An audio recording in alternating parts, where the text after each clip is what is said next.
Hello, friends, and welcome back to another episode, another week of getting your questions answered. My name is Olivia Pelts, and I am one of the therapists here at Sunshine City Counseling. So, let's get into it. The question today is, how do I tell if my friend is really depressed or just seeking attention?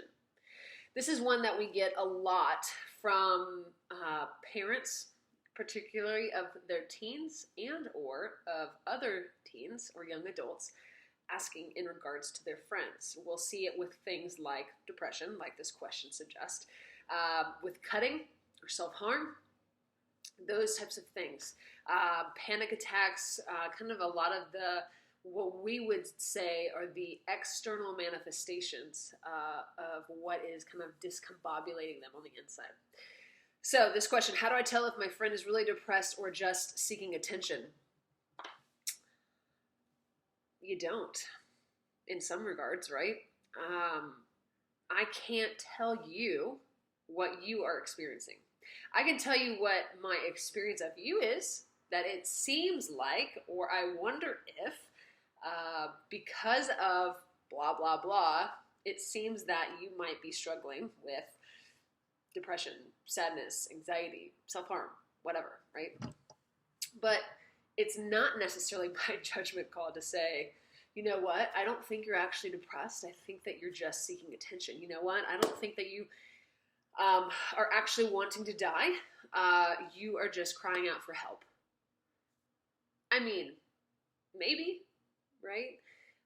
But who am I? Who are we to put that on that other person? In fact, what it really does is it minimizes the pain that they are likely experiencing.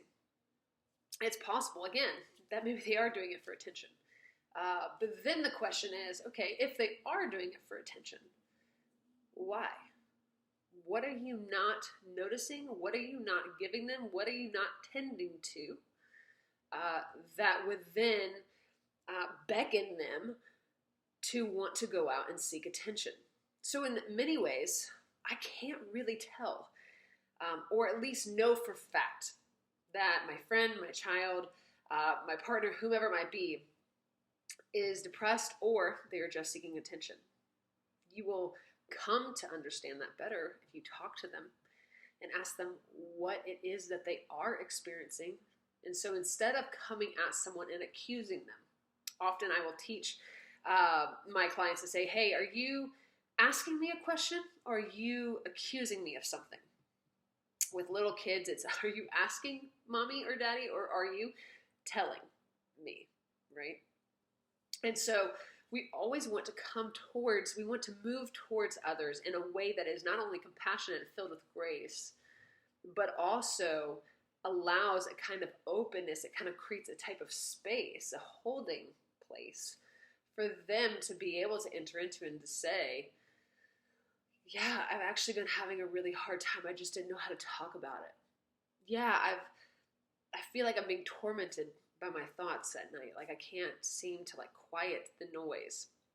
Or I don't necessarily want to die, but I just can't keep doing this here right now.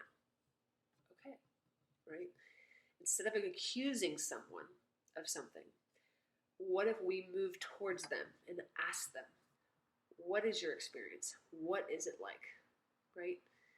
And in finding those things out, if you have someone in your life who, it seems at least, that there's this pattern of attention seeking, right? Whether it's they catastrophize everything, or they make things not so much of a big deal, kind of a huge deal, and then as soon as someone pays attention to them, it's suddenly resolved, right?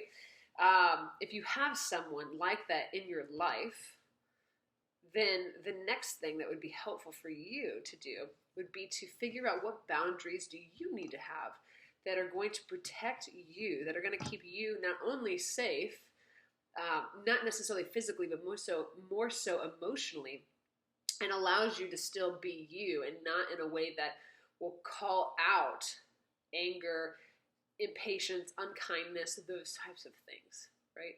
And so while it is likely that we can't really know if someone's actually depressed or they're just seeking attention, on the one hand, that's true, right? On the other hand, if you do see a pattern of, again, kind of catastrophizing, that the moment that you respond to something, they're suddenly fine. It's not that big of a deal. They minimize it themselves. Or their sudden, depression or debilitating anxiety or whatever the situation might be is suddenly gone, like in an instant.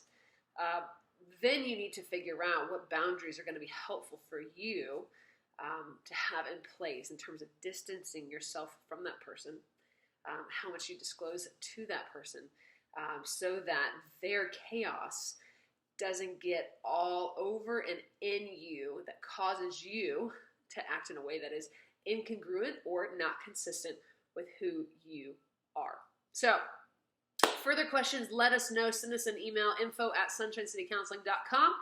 If you're in Portland, Maine, we've got a location up there too at easternshortcounseling.co. If you have not just questions about this particular topic, but other questions maybe that are coming up for you and that you would love a therapist to answer, again, shoot us an email, let us know. We would be more than happy to help. But until next time, I'll see you guys later. Bye.